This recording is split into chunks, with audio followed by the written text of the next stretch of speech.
तो स्वागत है आप सभी का एचडी क्लासिक यूट्यूब चैनल में। इलाहाबाद हाई कोर्ट आरओ में प्राचीन इतिहास में आज हमारा होगा टेस्ट नंबर पहला।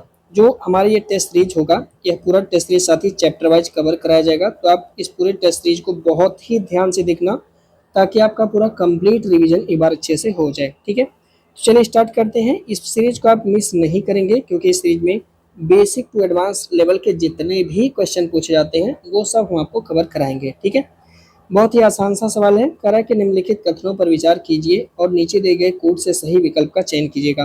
करा कि 1842 ईस्वी में कर्नाटक के रायचूर जिले के लिंगसुगुर नामक स्थान में प्रागैतिहासिक औजार की खोज की गई थी। यानी यहाँ से जो है साथी प्रागैतिहासिक औजार की खोज की जाती है 1842 में, यह कह रहा है। ठीक है, सेकंड ऑप्शन कह रहा है कि भारत में जो पाषाण कालीन बस्तियां हैं, यानी जहाँ जहाँ से पाषाण मिले हुए यानी उस समय की जो बस्तियां हैं उनके अन्वेषण की शुरुआत 1863 में जियोलॉजिकल सर्वे से संबंध अधिकारी थे रॉबर्ट बोसफोर्ड, इनके द्वारा किया गया था। अब आपको बताना है कि इन दोनों में से कौन सा स्टेटमेंट आपका सही होगा। तो ध्यान रखिएगा, ये दोनों के दोनों स्टेटमेंट आपके सही हैं। समझिए इस बात को, देखिएगा। अगर हम बात करते हैं भारत के संदर्भ में, तो हमारे यहाँ एक जिला है कर्नाटक में जिसका नाम है रायचूर जिला। क्यों फेमस है? क्योंकि सबसे पहले आप देखेंगे तो 1842 ईस्वी में एक व्यक्ति है जिनका नाम है डॉक्टर प्राइमरोज। ठीक है, इन्होंने क्या किया है कि यहाँ से प्रागैतिहासिक औजार की खोज की है। उस समय के जो औजार थे, आप जानते हैं पत्थर से बने हुए थे, उनका खोज सबसे पहले 1842 में किया जाता है। लोकेशन कौन सा? रायचूर जिला। रायचूर जिले में कौन सा लोकेशन है? तो आप बताओगे लिंगसुगुर नामक स्थान। और ये रायचूर जिला पड़ता कहाँ पे है? तो आप बताओगे कर्नाटक में। ठीक है, सेकंड पॉइंट अगर आप देखेंगे कि जो पाषाणकालीन बस्तियां हैं उनको खोजने का काम कौन करता है, तो देखिए इनको खोजने का काम, ध्यान रखिएगा, 1863 में शुरू होता है। ठीक है, और ये अन्वेषण की शुरुआत करते कौन है? रॉबर्ट ब्रूसफोर्ड। और ये रॉबर्ट ब्रूसफोर्ड है क्या? तो याद रखना, ब्रिटिश भूवैज्ञानिक भी थे और पुरातात्विद भी थे। तो अगर आपसे ये पूछेगा कि पाषाणकालीन वस्तुओं के अन्वेषण की शुरुआत, तो जवाब होगा 1863। कौन करता है? रॉबर्ट ब्रूसफोर्ड करते हैं। यह है क्या? तो ब्रिटिश भूवैज्ञानिक या पुरातात्विद भी इन्हें कहा जा सकता है। अगला, कोपेनहेगन संग्रहालय की सामग्री से पाषाण कांस्य लौह युग की त्रियुगी विभाजन किया गया था। कोपेनहेगन के संग्रहालय में कुछ औजार रखे गए हैं। ठीक है, कुछ सामग्री रखी गई है। उसके आधार पर किसने जो है, जो इतिहास है उसका समय पाषाण, कांस्य और लौह युग इन तीनों में बांटा था। यानी जो हमारा पाषाण काल है ना, उसका त्रियुगी विभाजन किसने किया था? जैसे आप देखेंगे तो अगर आप थोड़ा स्टार्टिंग पढ़िए तो एक तो होता है साथ ही पाषाण काल का समय होता है। ठीक है, पूरा पाषाण, मध्य पाषाण, नव पाषाण हम लोग इसमें पढ़ते हैं। फिर उसके बाद कांस्य का युग आ जाता है साथ ही, और उसके बाद क्या आता है? लौह का युग आ जाता है। तो इन तीनों का त्रियुगी विभाजन कौन किया था, ये सवाल आपसे पूछता है।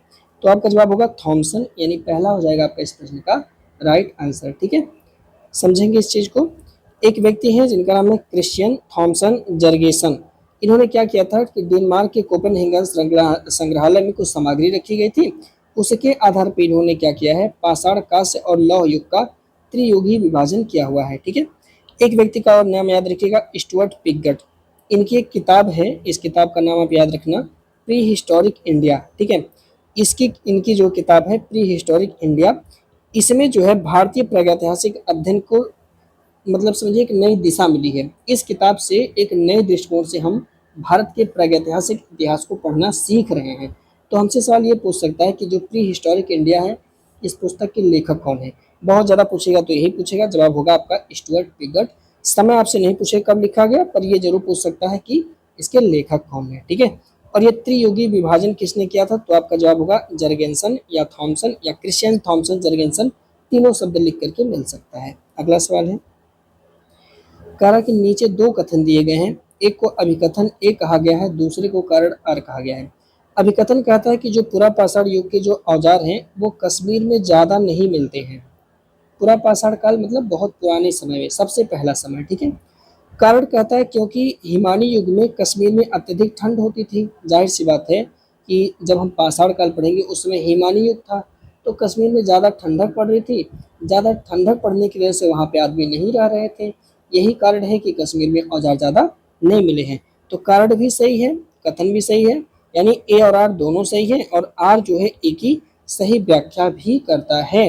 भाई यही तो कारण है। ठीक है, कश्मीर में हिमालय युग में ज़्यादा ठंडी पड़ रहा था, इसी कारण से वहाँ पे क्या हुए औजार ज़्यादा नहीं मिलते हैं। ठीक है, तो इस प्रकार से आपका राइट आंसर कौन सा पहला हो जाएगा सही जवाब। देखिए अगर हम बात करेंगे कश्मीर घाटी, तो आप जानते हैं कि कश्मीर घाटी साथ ही जो पीर पंजाल की पहाड़ियाँ हैं, जब हम पढ़ेंगे इंडियन ज्योग्राफी तो आप देखेंगे इंडियन ज्योग्राफी में सबसे ऊपर आप पाएंगे तो आपको मिलेगा साथी काराकोरम श्रेणी, है ना, काराकोरम श्रेणी। और ऐसे ही बढ़ते हुए आपको पीर पंजाल श्रेणियाँ मिलेंगी देखने को, और इस पीर पंजाल श्रेणी में ही आपको मिलेगी क्या कश्मीर घाटी, यानी पीर पंजाल श्रेणी और महान हिमालय के बीच में पड़ती है कश्मीर घाटी। ठीक है, अब देखेंगे कि कश्मीर घाटी जो है साथी यहाँ की एक लोकेशन है पहलगांव। ठीक है, यहाँ से हाथ की कुल्हाड़ी मिली हुई है।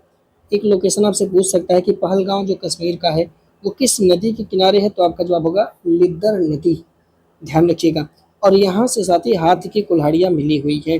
अब क्योंकि हिमानी युग उस समय बहुत प्राचीन समय चला है, उस हिम युग चल रहा है अभी, है ना, बर्फ और पड़ रहा है, तो उस समय कश्मीर का क्षेत्र साथ ही बहुत ज़्यादा ठंडक था, इस कारण से बहुत ज़्यादा औजार हमें कश्मीर में देखने को नहीं मिलते हैं। ठीक है, ध्यान रखिएगा। अगला कह रहा है कि किसके द्वारा 1928 में सोहन नदी घाटी से पूर्व पुरापाषाण काल के उपकरण प्राप्त किए गए थे।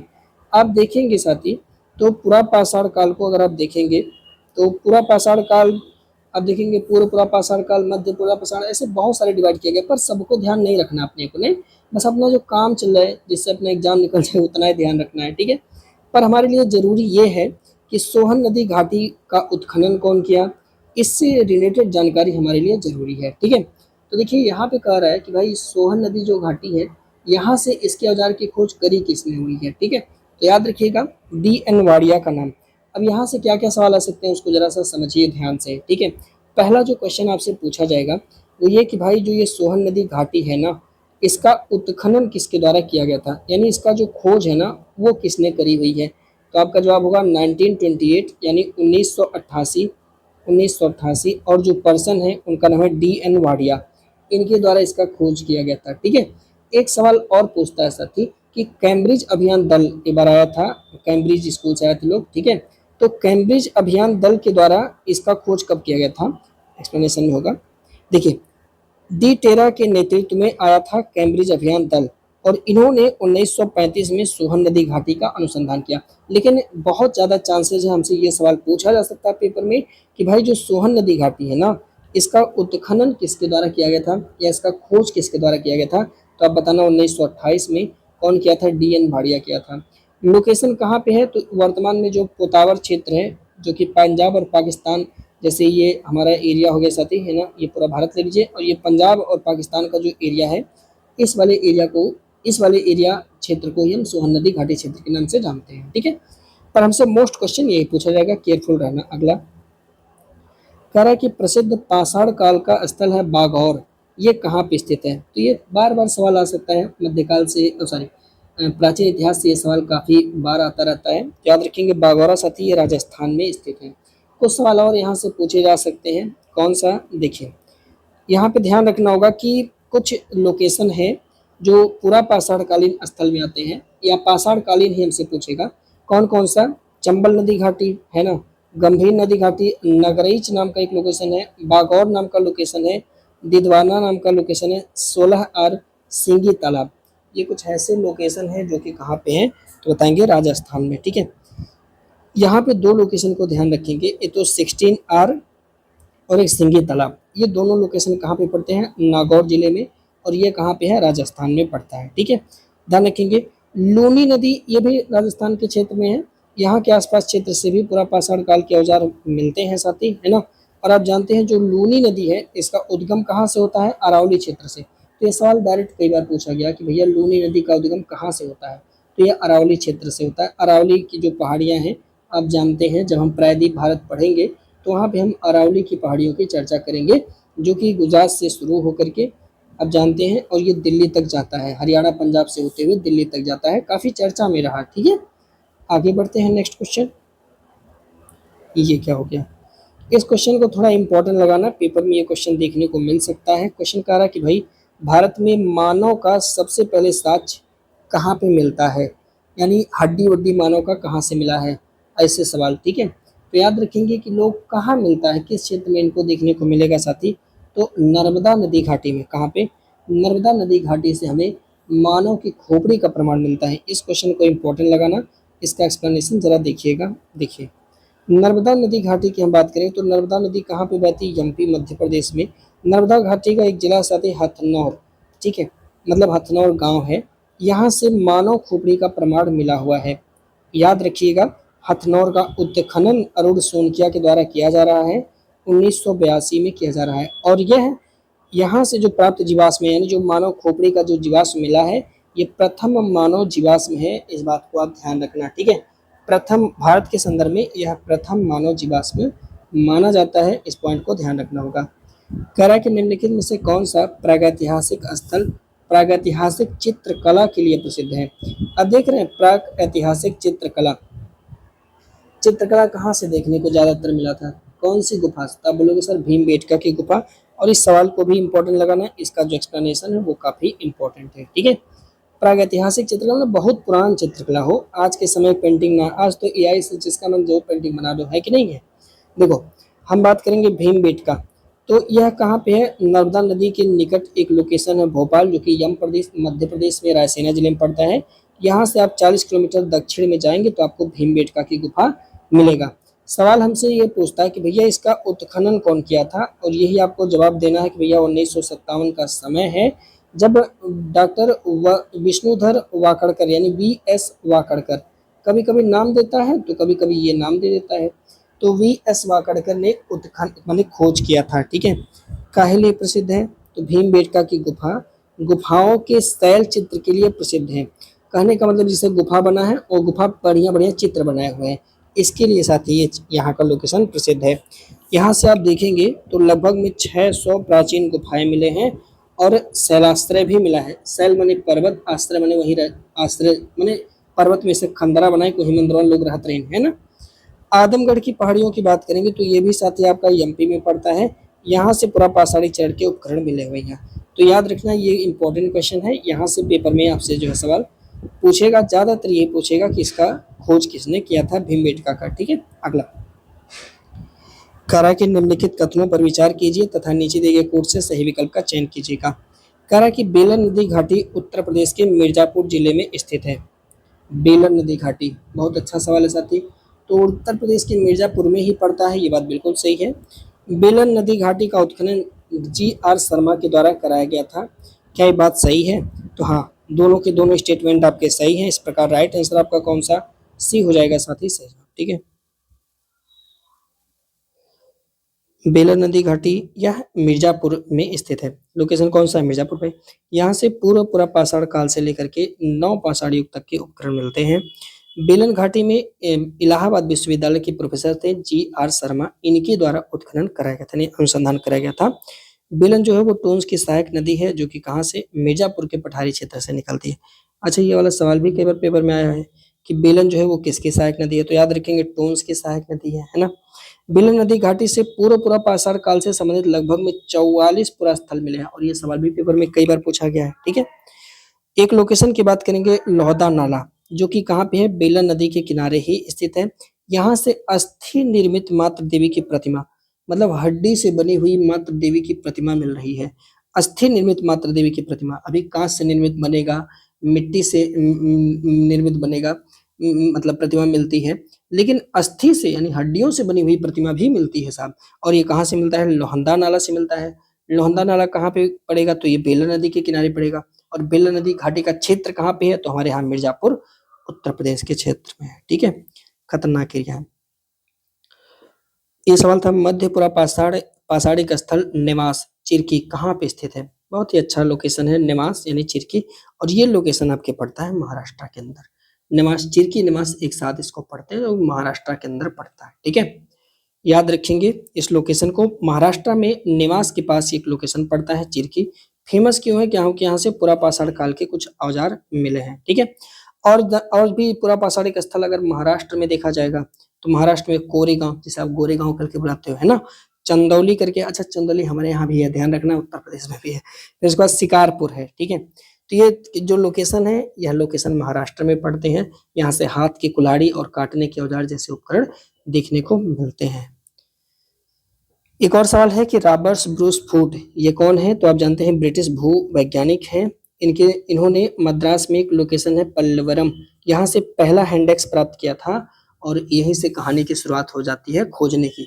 तो ये इन्होंने कब ऐसा किया था? तो आपको याद होगा पहली बार उत्खनन खोज का काम 1863 में रॉबर्ट ब्रूस फूट के द्वारा स्टार्ट किया जाता है। ठीक है, तो 1863 में ये भाई साहब पाते हैं। ठीक है, अगर आप देखेंगे तो 1863 की बात है, लोकेशन है आपका मद्रास और मद्रास में भी लोकेशन है आपका पल्लवरम और यहाँ से पहला हैंडेक्स प्राप्त किया है।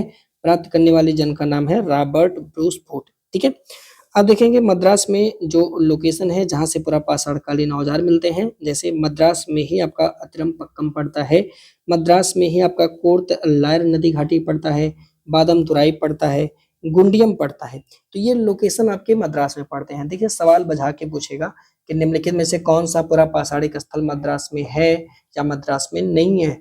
तो यहाँ पे कंफ्यूजन बन सकता है, तो अब इसलिए याद रखना जरूरी है अतिरमपक्कम, कोर्टलायर नदी घाटी, बादम तुराई और गुंडियम। यहीं पर आंध्र प्रदेश को लेकर के सवाल पूछ सकता है। आंध्र प्रदेश को लेकर के कैसे सवाल बनेगा, कौन सा है जो आंध्र प्रदेश में पूरा पाषाणकालीन स्थल है? जैसे आप देखेंगे तो आंध्र प्रदेश में गिदलूर है, करीमपोड़ी है, ये दोनों लोकेशन आंध्र प्रदेश में। कर्नाटक में मालप्रभा, अनंगवाड़ी, बागलपुर, गुलबर्गा, हुंसगी, घाटप्रभा, ये कर्नाटक में पड़ते हैं। तो आप ऐसा कर सकते हैं, शॉर्ट नोट बना रहे हैं अगर आप तो ऐसे लिख सकते हैं, मद्रास एक तरफ लिख दीजिएगा और यहाँ पे कौन कौन पड़ रहा है उसके साइड में लिख दीजिएगा। ठीक है, फिर उसके बाद आप लिख दीजिए आंध्र प्रदेश में, आंध्र प्रदेश के साइड को ऐसे अलग कर लीजिए। ठीक है, कर्नाटक की साइड्स को लिखेंगे तो उसको अलग कर लीजिए। इसी तरह से आप जो है सबको सेपरेट करके याद कर सकते हैं। ठीक है, अगला करा भाई साहब नीचे दो कथन दिए गए हैं, एक जन को अभिकथनीय तथा दूसरे को कारण आर कहा गया है। वर्तमान में पूरा पाषाणकालीन स्थल भारत के लगभग सभी भागों में मिलते हैं। सभी भागों कहने का मतलब सभी जिलों में, सभी क्षेत्रों में, ऐसा कहने का मतलब कि पूरा पाषाण काल के लोग जो है भारत में सब जगह रहते थे, ऐसा ये कह रहा है। ठीक है, सेकंड कह रहा है कि असम की घाटियों में पूर्व पाषाणकालीन स्थल नहीं मिले हैं। तो असम भी तो भारत में पड़ता है और असम से भी पूर्व पाषाणकालीन औजार मिले हैं साथी। तो ये वाला कथन कारण आपका गलत हो जाएगा, सिर्फ कथन आपका सही है, यानी ए सही है, आर आपका गलत है। ठीक है, तो इस प्रकार से सी आंसर आपका हो जाएगा प्रश्न का राइट आंसर। अगला सवाल देखते हैं साथी, कह रहा कि पूर्व पाषाणकालीन लोगों के जीवन यापन के बारे में आप निम्नलिखित कथनों पर विचार करिए कि जो पूर्व पाषाण काल के लोग थे वो कैसे रहते थे। स्टार्टिंग में लोग कैसे रहते थे आप बताओ? इस समय के लोगों को कृषि का ज्ञान नहीं था, बात सही है, खेती करना थोड़ी जानते थे। अरे पूर्व पाषाण काल एकदम स्टार्टिंग के लोग है ना। इस काल में मानव आखेट करते थे, खाद्य संग्राहक भी थे, बिल्कुल सही है भाई, वो शिकार तो करते ही थे साहब, है ना। ये वाली बात सही है, ये वाली बात गलत है, ये वाली बात सही है। आखेट इस समय के मनुष्य का मनोरंजन था, हाँ मजा करते थे आखेट करके साहब, है ना। लेकिन ये भी सही है, कृषि का ज्ञान नहीं था, एंड बिल्कुल सही है, नहीं था, ये भी सही है। तीनों स्टेटमेंट आपके सही है साहब, डी आंसर हो जाएगा आपका राइट आंसर। ठीक है साहब, देखिए पुरापाषाणकालीन लोगों के जीवन यापन की अगर हम लोग बात करें तो इस काल के लोगों को कृषि का ज्ञान नहीं था, अतः इस काल के मानव आखेट और खाद्य संग्राहक थे। माने आखेट करते थे, शिकार करते थे और जो है मांस इकट्ठा भी करते थे बाद में खाने के लिए। ठीक है, आखेट जो है शिकार करना ही इस समय के लोगों का मनोरंजन का साधन था। आज तो इंस्टाग्राम, ट्विटर और भी चीजें आ गई हैं। इस काल में मानव ने पशुपालन की शुरुआत नहीं की थी, यानी पूरा पाषाण काल के लोग अभी जानवरों को पालते नहीं थे साहब, है ना। अग्नि का ज्ञान था लेकिन ये लोग इसके प्रयोग से परिचित नहीं थे। यहाँ फोकस करना, ज्ञान होना अलग बात है, उसका इस्तेमाल करना अलग बात है। ठीक है, इस समय के लोग पर्वत की कंदराओं में रहते थे। भाई जान बचे तो लाखों पाए, कहाँ छिपेंगे, बरसात होगा तो घर बनाने आता नहीं था। तो जैसे मान लीजिए जैसे पहाड़ी है, पहाड़ी में से बेचारा के एक खोदा उड्डा है तो उसी के अंदर बेचारे जाके छिप जाते थे, है ना। या फिर नदी है, नदी का जो कगार बन जाता है, जब नदी भाई ऐसे जाती है नदी तो कगार बना देती है, वहीं पे लोग रहते थे। स्पष्ट है कि इस समय अभी वास्तुकला माने गुफा बनाना नहीं सीखे हैं, मृदभांड यानी मिट्टी भी बनाना ये लोग नहीं सीखे हैं, तो इन सब का भी विकास नहीं हुआ है। यहाँ पे चीजों को थोड़ा सा साथी ध्यान रखना। ठीक है, अगला सवाल है, पाषाणकालीन लोगों द्वारा निम्नलिखित में से किस पत्थर का प्रयोग आयुध के निर्माण में किया गया था? यानी आप जानते हैं लोग इस्तेमाल करते थे, पत्थर बनाते थे, तो कौन से पत्थर का निर्माण मतलब ज्यादा प्रयोग ये लोग करते थे? तो देखेंगे तो ये लोग क्वार्टजाइट का भी इस्तेमाल करते हैं, बलुआ पत्थर भी इस्तेमाल करते हैं, लैटराइट भी इस्तेमाल करते हैं, यानी ये लोग ये सभी प्रकार के पत्थरों का इस्तेमाल करते हैं। डी हो जाएगा प्रश्न का सही जवाब। देखिए, अगर हम बात करेंगे पाषाण काल में, तो लोगों के द्वारा आयुध यानी औजार निर्माण में मुख्यतः क्वार्टजाइट, बलुआ पत्थर, लैटेराइट और वेल सिडनी का इस्तेमाल साथ किया जा रहा था। ठीक है, ध्यान रखना होगा कि पाषाण काल के लोगों में अभी तक धार्मिक लोकोत्तर की भावना का उदय नहीं हुआ था। यानी आजकल जो चलते हैं, जो भी चीज़ें होती हैं, भूत पिशाच, बंगाली बाबा या कोई बाबा टाइप का, वो सब चीज़ें अभी नहीं हुई थी। पाषाण काल में ऐसा कुछ था नहीं। ठीक है, पूरा पाषाण काल के लोगों द्वारा चित्र जो है ये लोग बना रहे हैं, और बनाने में हरे और गहरे लाल रंग का प्रयोग कर रहे हैं। इसको थोड़ा आपको ध्यान रखना है। अगला, मध्यपुरा पाषाण काल का जो स्थल है, ब्यास, बाणगंगा, सिरसा घाटियां, कह रहा है कि ये कहाँ पे देखने को मिलते हैं। तो आपको क्या लग रहा है? ब्यास नदी, ब्यास से लग रहा है साथी ये कहाँ पे पड़ेगा? ठीक है, मध्यपुरा पाषाण काल का स्थल है ब्यास, बाणगंगा और सिरसा जैसा लोकेशन कहाँ पे मिलेगा? तो सही जवाब हो जाएगा आपका हिमाचल प्रदेश, यानी सी हो जाएगा आपका राइट आंसर साथी। ठीक है, एक्सप्लेनेशन में दिया होगा। देखिए, अगर हम बात करेंगे कुछ मध्य पाषाणिक स्थल जिसे आपको इंपॉर्टेंट करना है और इसे आपको रखना है। ठीक है, जैसे महाराष्ट्र में आप देखेंगे तो लोकेशन आपका है नेवासा, मध्य पाषाण काल का स्थल है। बिहार में आप देखेंगे तो सिंहभूमि, पलामू जिला। उत्तर प्रदेश का तो 100% याद रखना, चकिया जो कि वाराणसी में है, मध्य पाषाणिक स्थल है। सिंगरौली बेसिन मिर्जापुर में है, बेलन घाटी ये है। ठीक है, एमपी में आप देखेंगे तो भीमबेटका गुफा, सोन घाटी, सामानपुर एटसेट्रा। राजस्थान में आप देखेंगे बागन बिराज, कादम्बनी घाटी है। गुजरात में सौराष्ट्र क्षेत्र, हिमाचल प्रदेश में आप देखेंगे ब्यास नदी, बाणगंगा और सिरसा नदी घाटी जैसे लोकेशन। आगे की बात करें, कहा कि निम्नलिखित कथनों पर विचार कीजिए तथा नीचे दिए गए कोड से सही विकल्प का चयन कीजिएगा। भारत में मध्य पाषाण काल के विषय में जानकारी सबसे पहले 1857 में C.L. कार्लाइल के द्वारा दिया गया था। बात बिल्कुल सही है। होता क्या है कि C.L. कार्लाइल जो साहब हैं, इन्हें एक छोटा सा औजार मिलता है। जैसे आप पूरा पाषाण काल में देखेंगे तो बड़ा औजार था, लेकिन मध्य पाषाण काल में आप देखेंगे साथी तो औजार धारदार हुआ और थोड़ा सा छोटा हुआ। और ये जो औजार इनको मिलता है तो वो C.L. कार्लाइल साहब को मिलता है। कब मिलता है? 1857 में साथी मिलता है, जब हम लोग क्रांति कर रहे थे उस समय। ठीक है, मध्य पाषाण काल में लोगों द्वारा छोटे जानवरों का शिकार भी किया गया। बिल्कुल सही है, दोनों लोकेशन आपके सही है। देखते हैं, देखिए, बात करेंगे मध्य पाषाण काल, तो इस काल के लोगों द्वारा बड़े जानवर के साथ साथ अब छोटे जानवर भी मारे जाने लगे हैं। ठीक है, भारत में पाषाण काल के विषय में जानकारी सबसे पहले मध्य पाषाण होना चाहिए था। मध्य पाषाण काल के विषय में जानकारी सबसे पहले C.L. कार्लाइल के द्वारा दिया गया था। यहाँ पे मध्य लिख दीजिएगा, जो लोग जुड़े हुए हैं ग्रुप में मध्य लिख दीजिए। ठीक है, C.L. कार्लाइल ने विंध्य के क्षेत्र से लघु पाषाण उपकरण की खोज की थी। तो अगर आपसे ये पूछेगा कि भारत में लघु पाषाण उपकरण की खोज कहाँ से किया गया, तो आपका क्या जवाब होना चाहिए? तो आपका जवाब होगा विंध्य का क्षेत्र से। कौन किया था लघु पाषाण उपकरण का सबसे पहले खोज? तो आपका जवाब होगा C.L. कार्लाइल के द्वारा किया गया था। ठीक है, मध्य पाषाण काल के जो उपकरण है, इनमें चर्ड था, फ्लिंट थे, कैल्सिडोन था, फिर स्पेटिफिक थे, जैस्पर, कर्नेलियन, आगेट जैसे कीमती पत्थर थे, पर इसको आपको याद नहीं करना। ठीक है, अगला नेक्स्ट, कह रहा है कि उत्खनित प्रमाणों के अनुसार पशुपालन का आरंभ कब हुआ था, यानी कब से लोग जानवर पालने लगे। उत्खनित प्रमाणों के अनुसार ये आपसे पूछ रहा है। तो आप जानते हैं कि पशुपालन का साक्ष्य में मध्य पाषाण काल से देखने को मिलता है। तो इस प्रकार से डी आपका हो जाएगा सही जवाब। ठीक है, ये क्वेश्चन इंपॉर्टेंट है। आप जानते हैं भारत में मानव का अस्थिपंजर कब से मिलेगा? ये भी आपका मध्य पाषाण काल से मिलना शुरू हो जाएगा।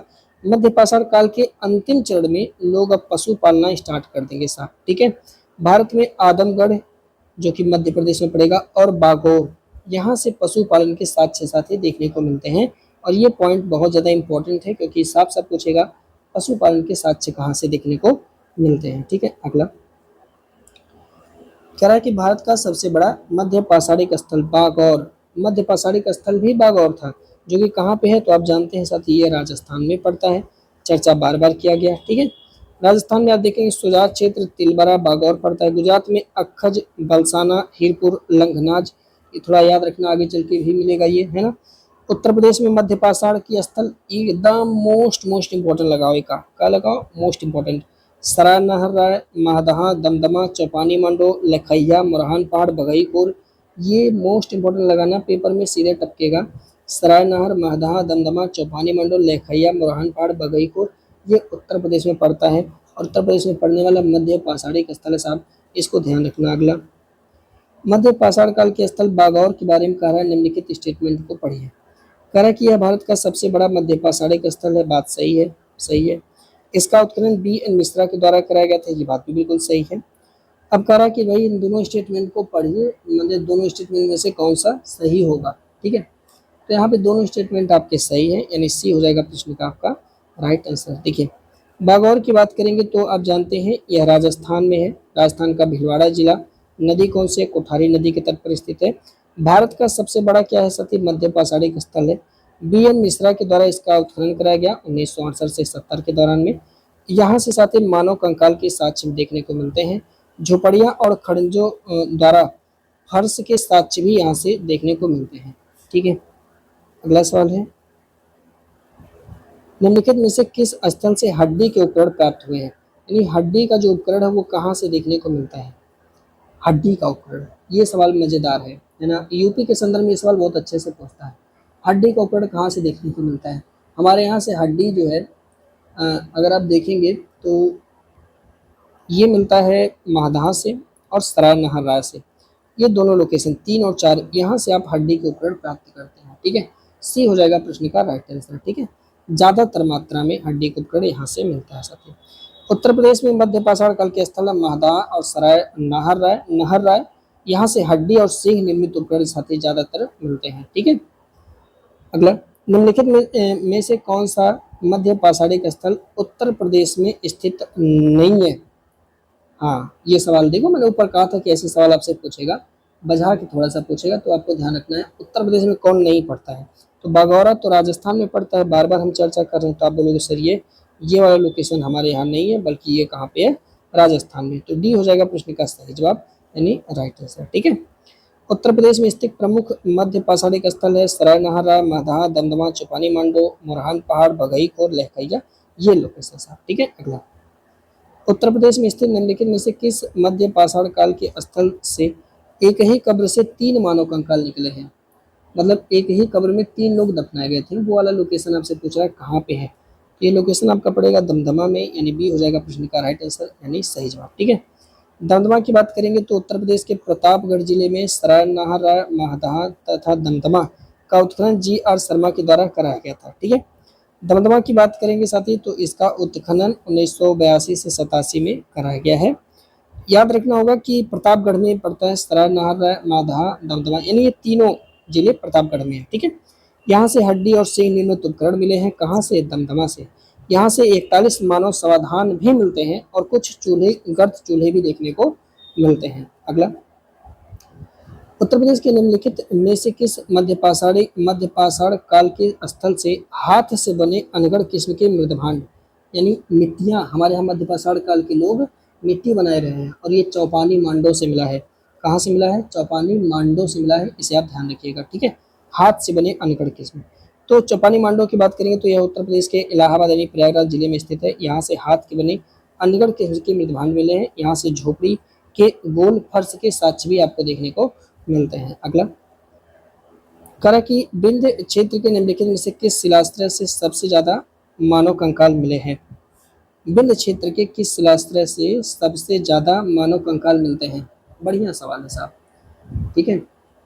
कहाँ से देखने को मिलता है? तो आप देखेंगे तो ये एक लोकेशन है लखैया, यहाँ से मिलता है। तो आपका जो सही जवाब हो जाएगा वो हो जाएगा डी, करेक्ट आंसर, ठीक है। अगर हम बात करें लखैया को लेकर के तो उत्तर प्रदेश के मिर्जापुर जिले में मुरहान पहाड़, भगईपुर, लखैया, ये लोकेशन साथी पढ़ते हैं। इन स्थलों से लघु पाषाण उपकरण मिले हैं, इनके साथ साथ मानव कंकाल के साक्ष्य मिले हैं। लखैया से आप देखेंगे तो 17 नर कंकाल आपको देखने को मिल सकता है। यहाँ से मिले जो नर कंकाल है इनमें से अधिकांश के सिर्फ पश्चिम दिशा में देखने को आपको मिलते हैं, ठीक है। अगला, कह रहा कि निम्नलिखित में से कौन सा मध्य पाषाणिक स्थल संबंधित जिला सही सुमेलित नहीं है? एक तरफ मध्य पाषाण का स्थल दिया है, एक तरफ संबंधित जिला दिया है। तो आदमगढ़ तो आप जानते हैं ये एमपी में पड़ेगा, आदमगढ़ की पहाड़ियाँ उत्तर प्रदेश में तो है ही नहीं है, तो इस प्रकार राइट आंसर आपका कौन सा सी हो जाएगा सही जवाब। ठीक है, आदमगढ़ सलासरा की बात करेंगे तो यह एमपी में होशंगाबाद जिले में पड़ता है। मध्य प्रदेश के पंचमढ़ी के पास जम्बू द्वीप और दोरुथु द्वीप नामक सलास्त्र भी देखने को मिलता है। तो अगर आपसे मान लीजिए एग्जामिनर ये पूछे कि भैया ये जो है जम्बू द्वीप और डेरुथु द्वीप ये सलास्त्र हैं वो कौन से राज्य में है, तो आपका जवाब होगा मध्य प्रदेश। मध्य प्रदेश में लोकेशन पंचमढ़ी। ठीक है, बीरभानपुर ये पश्चिम बंगाल में दामोदर नदी के किनारे स्थित है और बीबी लाल मिश्रा के द्वारा बीरभानपुर का उत्खनन कराया गया था सर। ठीक है, अगला और आज का आखिरी क्वेश्चन 25 क्वेश्चन ही हम लोग कर रहे हैं इसमें, है ना। कराकी मध्य पाषाण काल के लोगों की जीवन शैली के संदर्भ में निम्नलिखित कथनों पर विचार कीजिएगा। इस काल के अंतिम चरण में लोगों ने मृदभांड का निर्माण करना सीख लिया था। मध्य पाषाण युग में पूरा पाषाण युग की अपेक्षा सामाजिक संगठन अधिक सुदृढ़ हो चुका था। जाहिर सी बात है कि अब धीरे धीरे समाज जो साथी वो बदल रहा था। बिल्कुल दोनों लोकेशन आपके, बिल्कुल दोनों पॉइंट आपके सही हैं, यानी यहाँ पर आपके दोनों स्टेटमेंट भी सही हो जाएंगे, सी हो जाएगा प्रश्न का सही जवाब। ठीक है, अगर हम मध्य पाषाण काल के लोगों के जीवन यापन की बात करेंगे तो अभी भी लोग शिकार पर निर्भर थे, हालांकि अंतिम चरण में पशुपालन के साक्ष्य देखने को मिलते हैं। इस समय अंत्येष्टि संस्कार विधि की जानकारी मिलती है। लोग मृतकों को समाधियों में साथी गाड़ते थे। पत्थर की गुफाओं की दीवारों पर बनाए गए चित्रों और नक्काशियों से मध्य पाषाण युग के सामाजिक जीवन और आर्थिक क्रियाकलाप की जानकारी मिलती है। मध्य पाषाण युग में पूरा पाषाण युग की अपेक्षा सामाजिक संगठन कैसे हो चुकी थी, अधिक सुदृढ़ हो चुकी थी। तो चलिए मिलते हैं आपसे अगले सेशन में, और अगर आप टेस्ट सीरीज को ज्वाइन नहीं किए हैं तो जरूर ज्वाइन करिएगा साथी। ठीक है, ताकि ये सब टेस्ट सीरीज आपको कुछ नोट नहीं करना पड़े। ज्वाइन करने के लिए आप हमें व्हाट्सअप कर सकते हैं 888716 810 पर साथी। ठीक है, वंदे मातरम।